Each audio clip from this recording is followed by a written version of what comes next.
Welcome back to another episode of the Coffee and Records Show. Today is only gonna be you and me.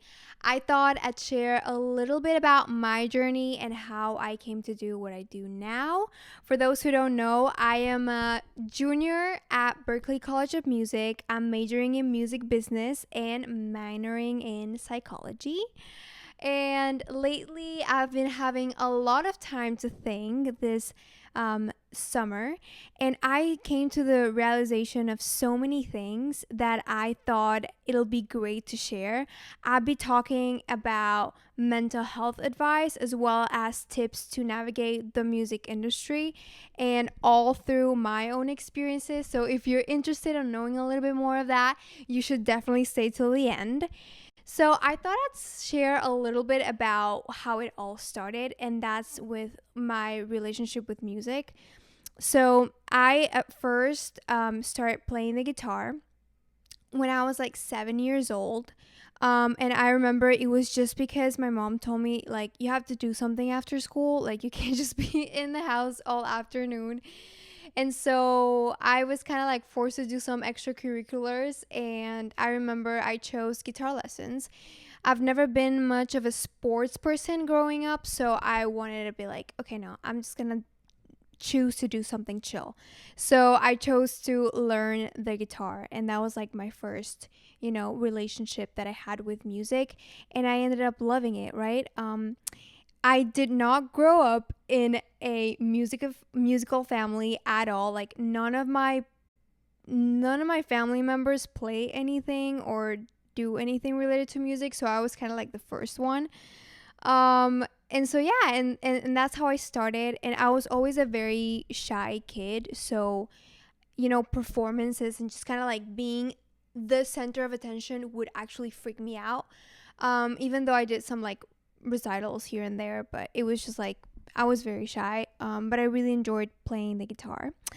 And it wasn't until I was 13 years old I moved to Brazil, and I was in a brand school, different people, like, and I sang for the very first time in front of others um in a music lesson, and I was like, I play the guitar, and then the music teacher was like, yeah, but can you sing this line, because we need someone to sing this. And I'm like, no, I don't sing.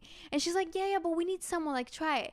And so I remember I sang, and I had people coming up to me after class telling me that, oh, like, you actually have a really nice voice.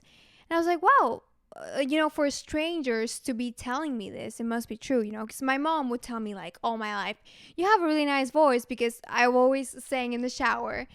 But I was like, okay, she's saying that because she's my mom, like, I don't know.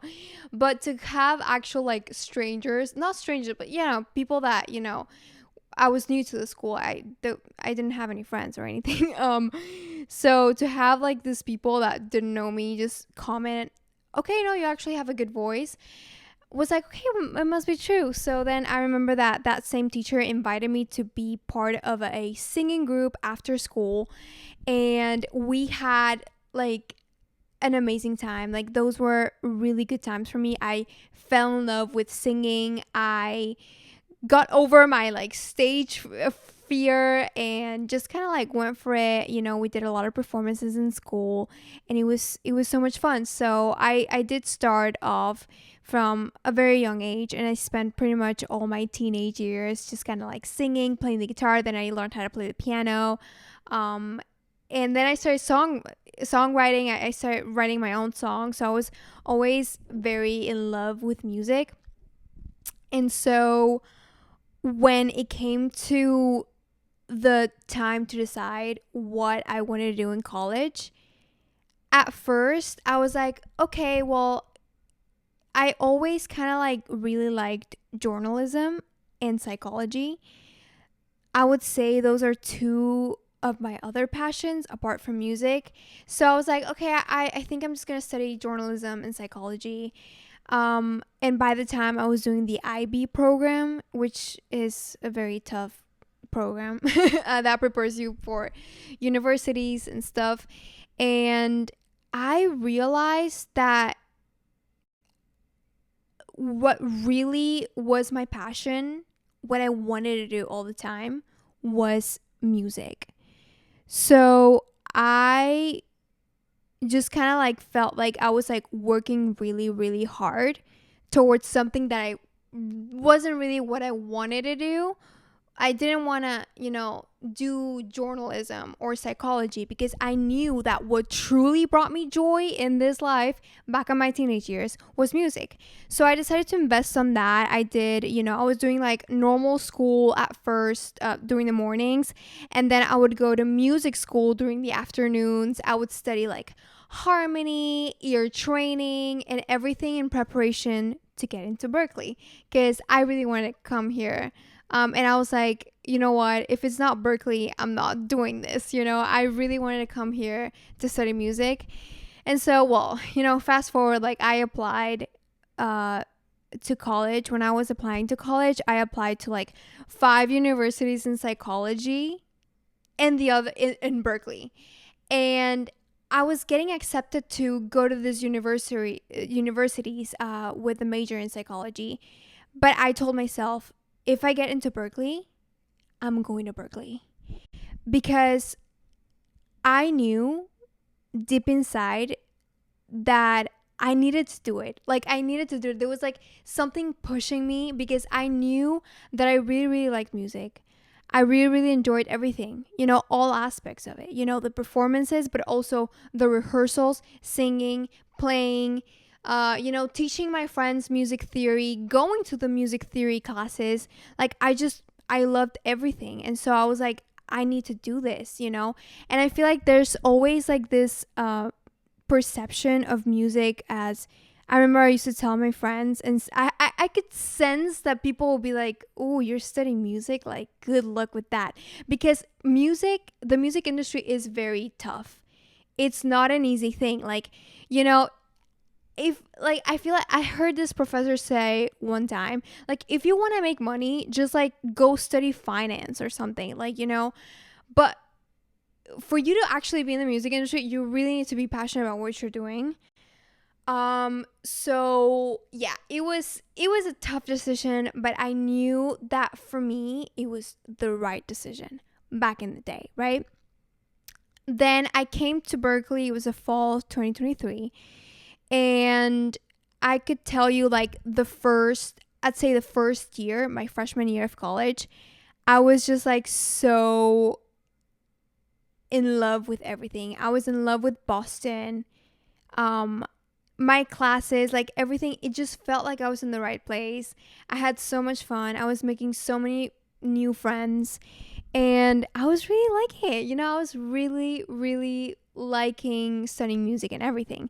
And we had like core music classes that were like ear training and harmony, and all of those core music classes I really liked, especially because they were like the basics, but here's when things started to shift.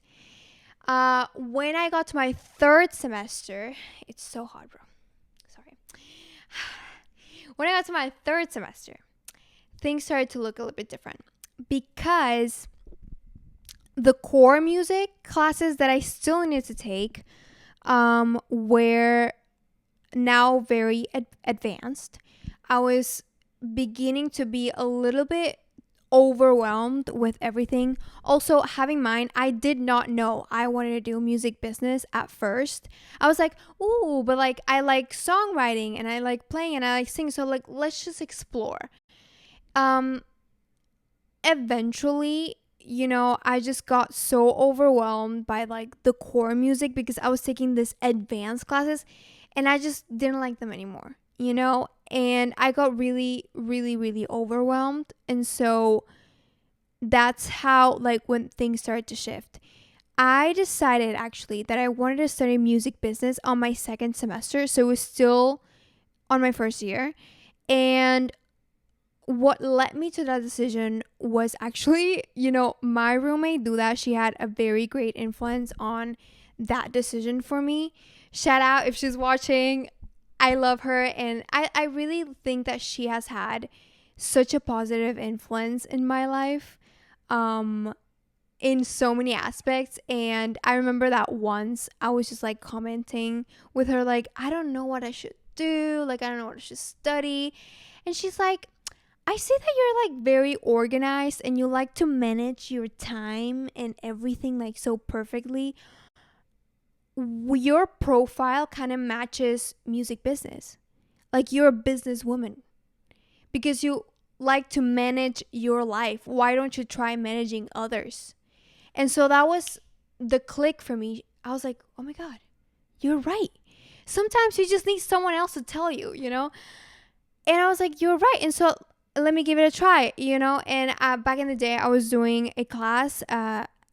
It was called Legal Aspects of the Music Industry. And I just loved it so much.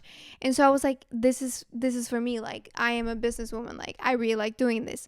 I started managing artists. I started, doing music business classes, and I would love them.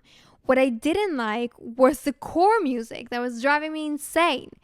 So, that's how I came to realize, okay, this is for me. This is not for me. And so I was I just kind of like fell in love with like everything that had to do with like helping out artists. I started managing artists. I knew before coming here that I didn't want to be an artist. And that's because when I was in high school, I had the experience of being an artist. I had the experience of working in the studio, recording with a producer, having the photo shoots, releasing songs, all of that. Didn't like it. I didn't like it. I don't know how to explain. Like, it was just not for me. I knew that I wanted to work behind the scenes, but I didn't know what I wanted to do exactly. So that's what I came here for, to figure that out. I figured that out through, okay, it's music business. To be honest with you guys, I'm not, sure. And I was like trying to figure out what is it that I liked, right? So basically, I started managing artists, and I started taking like a bunch of extracurriculars. I've been in the marketing department of many things, and I said yes to a lot of those extracurriculars because I wanted the experience and I wanted to know if I wanted to really find my passion. I was like, okay, but what drives me? Like, what motivates me the most, right? Unfortunately, there was nothing that I could say, I love this, I'm in love with this, I want to do this. As much as I really liked managing artists, and as much as I really liked being in the marketing department for shows and ensembles, it wasn't something that I was like, this is like my purpose. Like, it wasn't something that was driving me so insane, like to say. So I could now confidently say that I was struggling to find my purpose. And that's, I think, part of the reason I felt so overwhelmed, right? I had classes, I had a job, and there was nothing that I could say, like pinpoint, that I could say, I really like doing this, And so it was a struggle. And so I actually started doubting my whole like career decision. I was like, am I supposed to be here? Like, I don't really like music anymore. Like, my relationship with music changed a lot because I began being so overwhelmed, and everything, like a lot of my classes were music related, and I just couldn't stand it anymore. I was like, I can't listen to music in my free time anymore because that's all I do. That's all I do. And so it was a very dark moment this past year, I'd say. And so I started doubting my whole career decision. I was like, maybe I'm not supposed to be here. Maybe I was supposed to study psychology. And it was frustrating. But it wasn't until this summer I had the chance to actually stop and analyze my life. Right? And so that's a tip that I can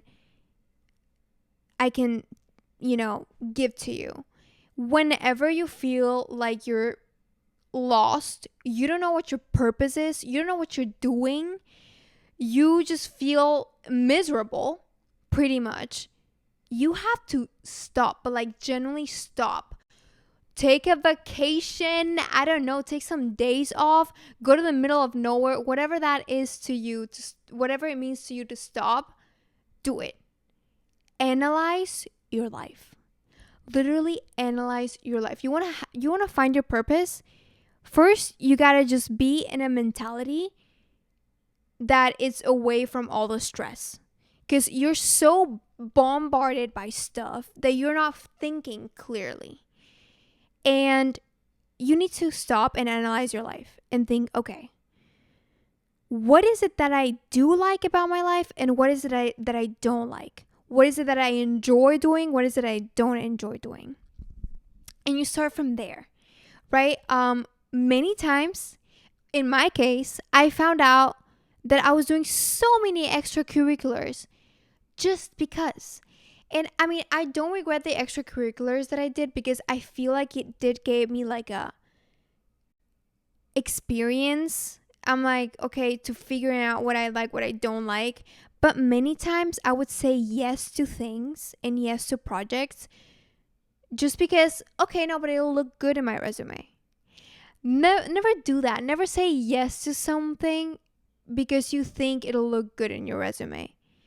Say yes to things that you genuinely want to do. And maybe you're like unsure and you want to try it out. I'd say try it out, because it's going to give you the experience, and it's going to give you a better like view of, do I really like this? So if you're unsure, you're like, okay, I'm going to try it out. And if you don't like it, then you just drop it, drop the extracurricular, drop whatever project is it that it is, what you're doing, right? But so I really had to analyze my life and be like, oh my God, I figured out that I was doing all those stuff because other people were telling me like, oh no, but you should do this, like it's good for your career, it's gonna be good for you. But I'm like, no, it's not good for you if I don't like it, so I had to really analyze that. So that is a very important like piece of advice that I can give to you.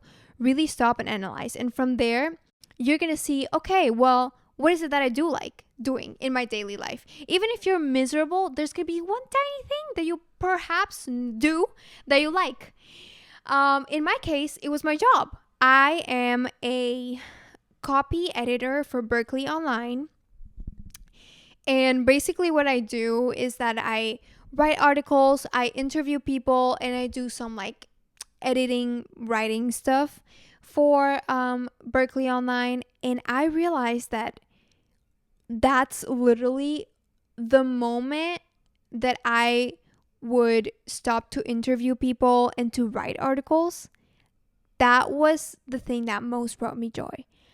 I really, really liked sitting down with people and having genuine conversations and asking a lots of questions and learning about what the other person had to say, and just kind of like then sitting down and actually like gathering some quotes and writing a really good article.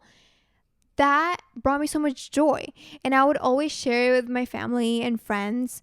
And I, had people like telling me, I really like the article that you wrote on this, or I really like that quote that you included. That just brought me so much happiness because I felt like I was having such a good impact on other people. And I felt like I was, learning all these new things that I would not be learning if I didn't have the job, right? And so I was like, this is what I like doing. This is what brings me joy. So what can I do to enhance that and to, make what brings me joy be more of a part of my life? And so that's how I decided to create this podcast. I did this, I did this almost a year ago, like the business plan. It was a project for my principles of business management class. We had to create a business, and I decided to create this podcast. And I really just fell in love with the idea of interviewing people and really listening to what others have to say. And so I do believe that knowledge is a privilege. We have the privilege to learn. And I acknowledge that I am surrounded by a lot of people that have a lot of experience within the industry, and I want to be able to be the person that shares that knowledge with a lot of other people, and you never know who might be struggling with the same things that you are or succeeding with the same things that you are. There's always going to be someone that you can help if you just like sit down and talk like I'm doing right now. So I just thought, I'm going to do this. Now you might be wondering, okay, but what take you so long to actually start, right? And I was procrastinating a lot on starting this podcast. Firstly, because my semester was very busy and I didn't really have time to do anything. But eventually, like now that we got like off of school because it's summer and I had all of this time in my hands. Again, my roommate doing what she does, she's like, just start the podcast, you should start the podcast. And I was like, yeah, but I don't know, like I need to plan it. And so I was planning it way too much, that the more I planned, the more scared I got to actually start it. So I was like, you know what, I'm just gonna do it, right? And so I listened to my roommate and I just was like, okay, I need to plan to a certain extent, and then I'm just gonna let it be, because the more I plan, the more I was like, oh, but what if that goes wrong and this has to be perfect? No, it's not gonna be perfect. It's never gonna be perfect, but you have to do it. You have to do it. If there's something in your life that you're like, this is it, you have to, sometimes you just need a push, and it could all go wrong. But you'll never know if you never try, right? So I also wanted to share a little piece of advice that helped me get motivated to actually sit down and work on my own projects. Before, there was always something that was more of a priority. No, because I have to do homework, or I have to go to work, or I have to go to the grocery store, or I have to clean. There was always something that was more of a priority than working on your project. But I just started thinking, and I don't know if this is a thing, or I don't know if I created it. If I created it, goddamn. But I started thinking, what if I work on my podcast as if I'm getting paid for it? And that, like, I incorporated that mentality. Like, what if every day I sit down for like minimum of an hour and work on my podcast as if I'm actually getting paid for it? That mentality got me so far. so far, because I would sit down an hour a day and do something related to this podcast. It could be a spreadsheet with like episode planning. It could be marketing planning. It could be scripts. It could be whatever. I would sit down for an hour and do something related to this podcast as if I was getting paid for it. I'm not getting paid for it. I should. I'm kidding, but it's just like, and that really got me so far. So I really hope this advice actually helps someone out there that's like procrastinating. If you're procrastinating on doing literally anything, it could be like working out or cleaning the house, or I don't know, whatever. Just incorporate that mentality and be like, okay, but I'm going to do it as if I'm going to get paid for it. That really, really had an impact on, the dedication that I had to actually start it. Because if you think about it, there's always going to be something else to do. There's going to be something else of a priority that you have to do instead of like actually working on your own stuff, right? Because your own stuff can wait, right? There's no one out there being like, oh, do this, do this, do that. No, like you are kind of like your own boss. But sometimes you kind of really need to prioritize that too, because it's what you like to do. It's your project, or it's, or it's your health if we're talking about working out, or it's, you have to really think about it that in that look at it in that perspective, right? I really don't know. I would like to know if that mentality has already been used by other people, or if I just like, kind of like came up to it out of nowhere. But yeah, so, that's a little bit about my thoughts lately, my perspective on, music overall, finding my purpose, finding what works for me. And so, yeah, I really hoped you liked this episode, and I would really like you to tell me what other pieces of advice you would like to hear, what other, things you would like to know from me or from people around me. What people would you like me to interview? And so, yeah, I really hope you like this, and I'll see you on the next episode.